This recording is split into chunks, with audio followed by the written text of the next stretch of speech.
12 hours ago, something happened in deep space that has no natural explanation. NASA's most powerful telescope was conducting a routine observation when an object traveling at 87 kilometers per second executed a maneuver so mathematically precise that the probability of it occurring by chance is 0.000014%. That number is not a typo. That is not a rounding error. That is the kind of figure that forces scientists to question everything they thought they understood about the universe. And right now, observatories across the entire planet are scrambling to make sense of what they recorded. Here is what we know. NASA's Wide Field Camera 3, mounted on the Hubble Space Telescope, was locked onto the Cygna Nebula for a standard deep field exposure. Routine work. Nothing unusual was expected. But at exactly 4:12 UTC, on the 17th of June 2026, an object known as 3I Atlas crossed directly in front of Hubble's primary optical sensor. It did not drift lazily through the frame. It did not pass by coincidence. It cut across the focal plane with surgical precision, blocking the telescope's view for exactly 3.4 seconds before disappearing back into the void. Now, 3.4 seconds might sound trivial, but when that object is 240 million kilometers away, and Hubble's field of view measures just 0.04 arcseconds, an almost impossibly narrow window, that transit stops being a coincidence and starts being something far more troubling. To put that in human terms, imagine standing in New York City and throwing a dart through a wedding ring sitting in Tokyo, while both the dart and the ring are moving at supersonic speeds in different directions. That is the level of precision the telemetry just confirmed. Let me be completely transparent here. When I first encountered this data, my instinct as a physicist was to look for instrument failure, a gyroscope glitch, a cosmic ray striking Hubble's CCD sensor. Those are the rational first steps. But the data pushed back hard against every one of those explanations. The numbers were not ambiguous. The trajectory information was not corrupted. What the sensors recorded was real, verifiable, and unprecedented in 4 million years of documented cometary observation. 3. Atlas is not a newcomer to scientific attention. It was first discovered on the 14th of August, 2025, making it the third confirmed interstellar visitor to pass through our solar system, following the famous Oumuamua in 2017 and Borisov in 2019. Like those two before it, Atlas arrived from outside our solar system entirely, traveling far too fast to be gravitationally bound to the Sunday. Its orbital eccentricity sits at 3.42, a staggeringly high number that confirms it is simply passing through, a traveler from another star system with no permanent place in our cosmic neighborhood. It was supposed to be inert, a frozen relic, a dead rock drifting silently through the void between stars, minding its own business and giving astronomers a brief window to study an object from another stellar system. That was the consensus before the 28th of April 2026. That was the assumption before the data changed everything. Because here is where the story takes a sharp and deeply unsettling turn. Just minutes before the photobomb, trajectory data from NASA's Deep Space Network showed that 3I Atlas executed a non-gravitational acceleration of 0.08 degrees. It did not drift into alignment. It steered into it. It adjusted its own course to intersect with the precise, nearly invisible sliver of space that Hubble happened to be staring at. That single data point, a deliberate trajectory correction from a supposedly dead chunk of interstellar ice, is what triggered an emergency closed-door briefing at the European Space Agency. And it is only the first of many details that should genuinely disturb you. Because what the spectroscopic sensors captured during those 3.4 seconds of darkness goes far beyond a strange alignment. It goes somewhere much harder to explain. And we are just getting started. When a physical object steers itself across the field of view of a multi-billion-dollar space telescope with mathematical perfection, the scientific community does not celebrate. It panics quietly. And that is exactly what happened in the hours following the 3I Atlas transit. While NASA's public communications remained carefully measured, something very different was unfolding behind closed doors, a rapid, urgent verification process involving 3 completely independent instruments, each using a different methodology, each arriving at the same impossible conclusion. The first confirmation came from Hubble itself. NASA's Wide Field Camera 3 recorded the complete optical occlusion lasting precisely 3.4 seconds, beginning at exactly 11:14 UTC during minute 32 of a 4-5-minute exposure sequence. That alone would have been noteworthy. But what made scientists sit forward in their chairs was the second piece of confirmation. ESA's Gaia spacecraft, operating on an entirely different detection principle, independently verified a gravitational microperturbation in the exact same coordinate space at the exact same millisecond. Not close, not approximately, identical. The third confirmation came from the Atacama Large Millimeter Array in Chile, known as ALMA. Using its Band 7 receivers, ALMA cross-referenced a thermal signature from the same location, same result. 3 sources, 3 different instruments, 3 different detection methods, 1 conclusion. Something physically altered its trajectory to place itself between Hubble and its observational target. Now consider the energy required to do that. 3I Atlas has an estimated mass of 33 billion tons. To redirect 33 billion tons of material so precisely that it intercepts a 0.04 arcsecond field of view from 240 million kilometers away demands a calculated thrust maneuver of extraordinary sophistication. This is not a nudge. This is not a coincidental puff of solar wind. The orbital energy involved in redirecting an object of this mass to hit a target this specific is staggering by any measure of physics we currently possess. And then came the thermal data, which is where things move from improbable to genuinely inexplicable. At exactly 11:17 UTC, just 3 minutes after the initial crossing, ALMA detected a highly organized thermal burst originating from the object's port side. The temperature spiked to 450 Kelvin for precisely 1.2 seconds. In any natural comet, a thermal burst pushes the object away from the heat source, the sun, producing the characteristic tail we associate with cometary bodies. That is basic physics. That is how 99.8% of all known comets behave. 3I Atlas did the opposite. The thermal burst provided retrograde thrust. It intentionally decelerated the object by exactly 14.7 meters per second, which happens to be the precise value needed to match the relative focal plane velocity of the Hubble Space Telescope. There is no thermodynamic model in existence that produces a perfectly calculated deceleration burn from a supposedly frozen interstellar body. Ice does not generate controlled propulsion. Frozen rock does not apply the brakes on command. To understand how strange this truly is, picture driving a car at highway speed, putting it in neutral, cutting the engine, and then watching it accelerate uphill on its own.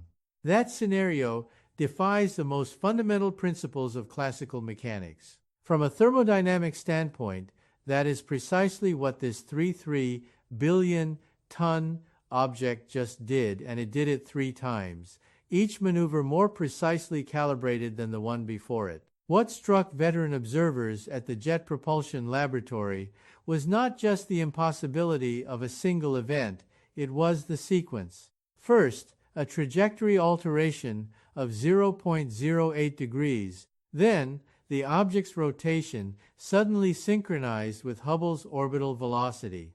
Then, a controlled retrograde burn matching the telescope's exact relative speed. Each action built upon the previous one. Each step in the sequence was more deliberate than the last. In 4 million years of recorded cometary observation, This specific combination of variables has never appeared, not once. And the researchers quietly running probability calculations are arriving at the same number, 1 in 4.7 billion. That figure is not a metaphor. That is the mathematical reality of what we are currently witnessing. And this was still only the physical behavior of the object. The real shock had not yet arrived. Here is something that tends to get lost in discussions about astronomical anomalies. Institutions like NASA and ESA do not panic easily. These are organizations staffed by people who have dedicated their entire professional lives to finding rational, testable explanations for strange observations. They have seen instrument glitches, atmospheric interference, miscalibrated sensors, and data artifacts that initially looked extraordinary and turned out to be mundane. Skepticism is not just encouraged in these institutions, it is the default operating mode, which is exactly why the response to 3I Atlas is so significant. When the Jet Propulsion Laboratory activates emergency deep space network protocols to provide continuous tracking of a single object that is not a routine escalation, when orbital dynamicists admit openly that their Keplerian math no longer applies to what they are observing, that is not a casual acknowledgement. And when ESA convenes a closed-door emergency briefing based on a telescopic image, that is an institutional signal that what they are looking at has no comfortable explanation waiting on the shelf. One of the most quietly compelling data points in this entire sequence is the debris trail, or more precisely, the complete absence of one. When a natural comet moves through the inner solar system, it sheds material. Solar radiation heats its surface, ice sublimates into gas, and particles stream away behind it in a visible tail. This process is unavoidable for any conventional icy body. It is also measurable. ESA's Gaia spacecraft has confirmed something extraordinary. 3I Atlas has absolutely zero debris trail, none.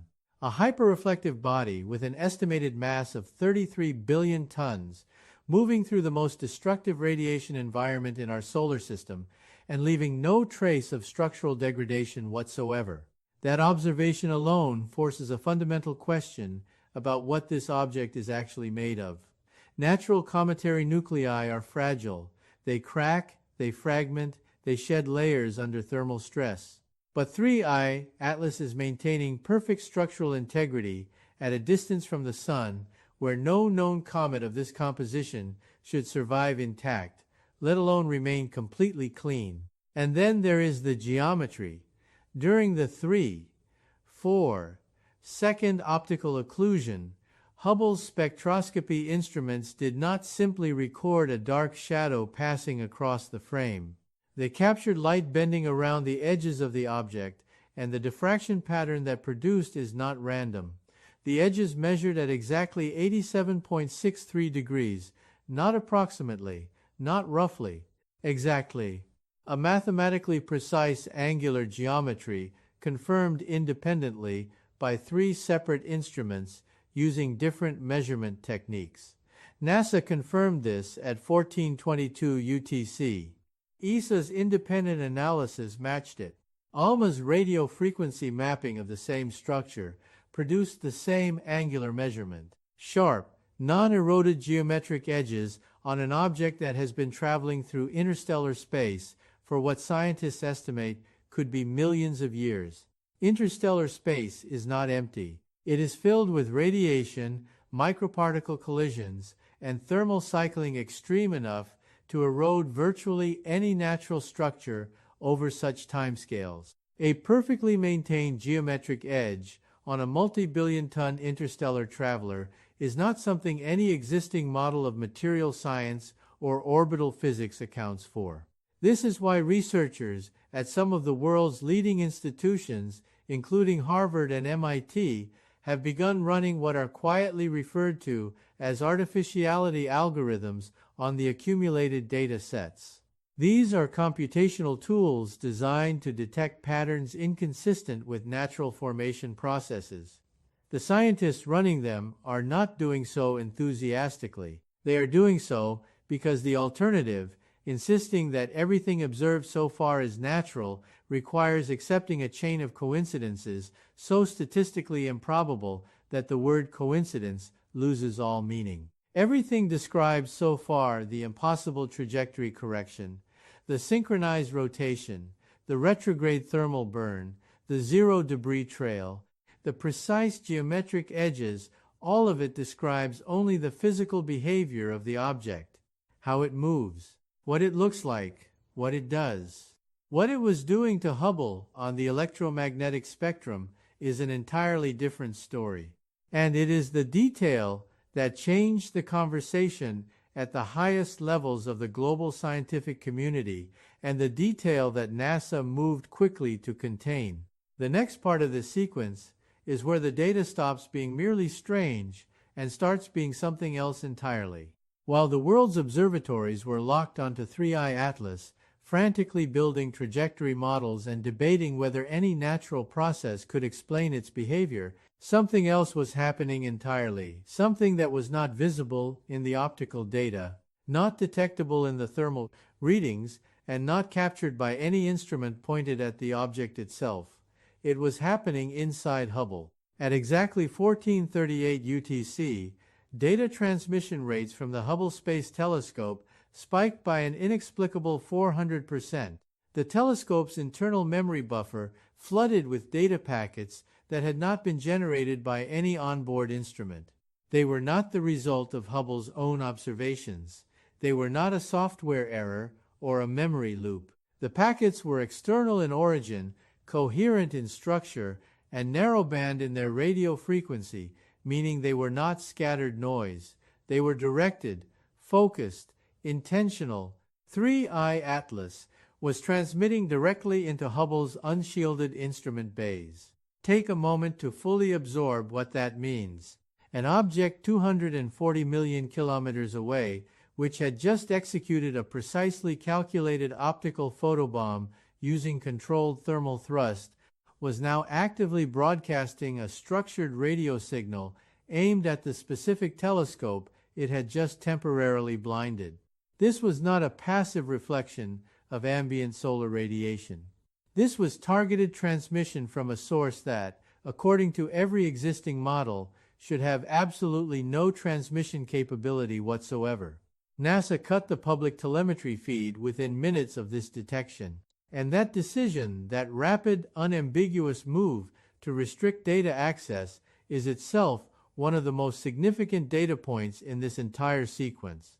In 6 decades of modern space exploration, the Deep Space Network's public telemetry has never been voluntarily blacked out over a single object observation. The fact that it happened here, immediately following the detection of a structured radio signal, tells you something important about how NASA assessed the magnitude of what they were looking at. But the content of that signal is where the situation moves into territory that even the most carefully skeptical scientist cannot easily dismiss. At approximately 15:02 UTC, the radio astronomy team at the Green Bank Telescope in West Virginia detected the full composition of the narrowband transmission. What they found had no precedent in recorded human history. The signal was a reproduction of the Arecibo message. In 1974, humanity broadcast a carefully encoded radio transmission from the Arecibo Observatory in Puerto Rico, our first deliberate attempt to communicate our existence to any intelligence that might be listening. That message encoded information about our DNA structure, our mathematical foundations, our solar system's layout, and the physical form of a human being. It was 1,679 bits long, a number chosen specifically because it is the product of 2 prime numbers, making its grid-like structure immediately recognizable to any intelligence capable of mathematics. The signal received from 3I Atlas matched that 1,679-bit framework at a 99.9% structural accuracy, not approximately, not loosely.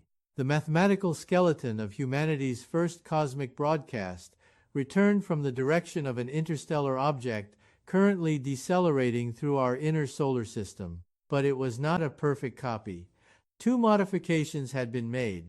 The segment describing our solar system had been altered to include a ninth planetary mass located far beyond the Kuiper belt, in a region where some researchers have long theorized a large hidden body might exist, but none has ever been confirmed. And the third planet from the Sun, Earth, had been highlighted with a looping anomalous frequency that repeated continuously throughout the transmission. Someone, or something, had taken humanity's message, understood its structure, modified it with new astronomical data, and sent it back aimed directly at our most iconic telescope during a precisely orchestrated 3-4 second window.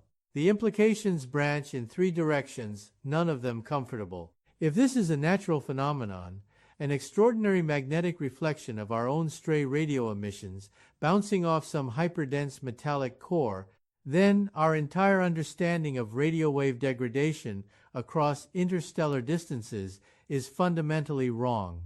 If this is a terrestrial deception, then someone bypassed NASA's most sophisticated deep space encryption in real time. And if it is an intentional transmission from a non-terrestrial intelligence, then the 28th of April 2026 is the most significant date in the history of our species. None of those three possibilities leaves our current understanding of the universe intact. In the hours following the Green Bank detection, something happened that put the entire preceding sequence into sharp institutional relief. Within exactly 2 hours of the modified Arecibo signal being confirmed, NASA initiated a Level 1 data blackout across the entire deep space network. Simultaneously, an emergency closed-door session was convened, bringing together representatives from NASA, the Department of Defense, and senior officials from ESA. No press release accompanied this meeting. No public briefing was scheduled. The session was classified before it began. In 60 years of modern space exploration, a joint NASA Department of Defense emergency session, triggered by a single astronomical observation, has occurred rarely, if ever.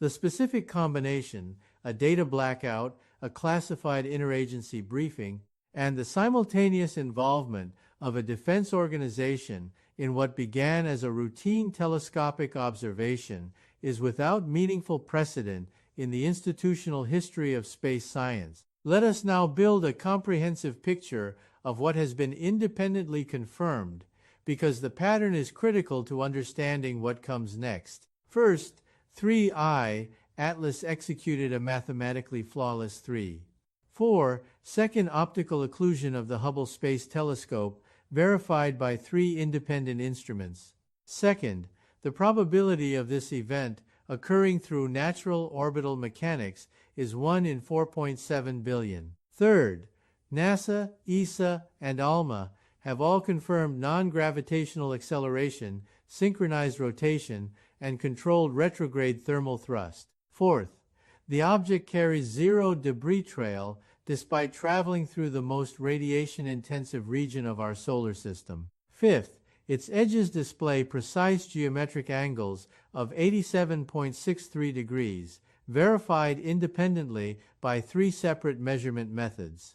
Sixth, it transmitted a structurally modified version of the 1974 Arecibo message directly into Hubble's instrument bays during the exact window it had just created. Each of these observations was documented before 1438 UTC on the 28th of April 2026. Each was independently verified. None has a satisfying natural explanation.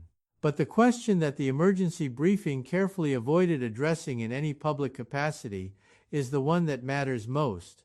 How does a frozen interstellar comet possess the onboard energy to calculate, process, and transmit a 1,679-bit structured radio signal, modified with new astronomical data, across 240 million kilometers of near-perfect vacuum, with enough precision to target a specific telescope's unshielded instrument bays during a 3-4 second alignment window that it created itself.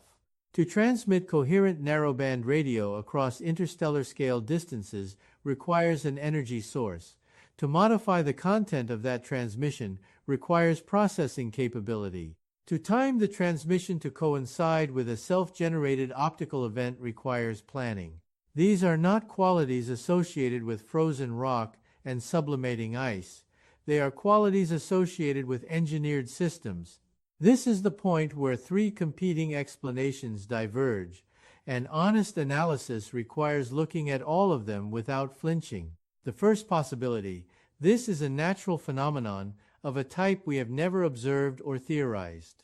In this scenario, some exotic physical process, perhaps involving a hyperdense metallic interior acting as both a magnetic mirror and an accidental radio amplifier, produced these results entirely without intent.